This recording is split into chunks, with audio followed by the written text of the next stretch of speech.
আসসালামু আলাইকুম, সবাই কেমন আছেন? আশা করছি অনেক ভালো আছেন।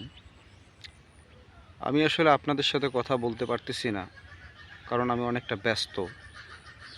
অহরহ কল আসতেছে। জি, জি। প্রচুর কল আসতেছে। আসলে জাতি আমাকে উপদেষ্টা হিসেবে দেখতে চায়। সবাই উড়াধুরা ফোন করে যাচ্ছে, তাই আপনাদের সাথে কথা বলতে পারতেছি না।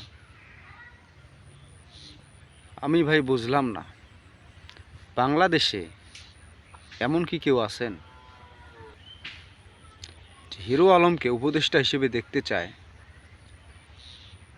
হিরো আলম বলছে তাকে অহরহ কল করা হচ্ছে উপদেষ্টা বানানোর জন্য। ভাই কে আছে ভাই বাংলাদেশে এমন যে হিরো আলমকে খুঁজতেছে উপদেষ্টা বানানোর জন্য? যোগ্যতা সম্পন্ন লোক কি নাই, হারিয়ে গেল সব? অবশ্য হইতেও পারে, কারণ নাটক সিনেমা তৈরি করা লোক ফারুকী সাহেব যদি উপদেষ্টা হন, তাহলে হিরো আলম কেন নয়? এখন বাংলাদেশে তো যোগ্য লোক নাই, সব নাট্যকার, এদেরকেই নেতা বানানো হচ্ছে। তবে হিরো আলম ভাই, আপনি কিভাবে এইরকম একটা বড় ঢপ মারতে পারলেন? ঢপ মারেন, সমস্যা নাই, এমন ঢপ মারেন যেটা বিশ্বাসযোগ্য। এটা একটু অতিরিক্ত লেভেলের বাড়াবাড়ি, কিছু খাইছেন মনে হয়।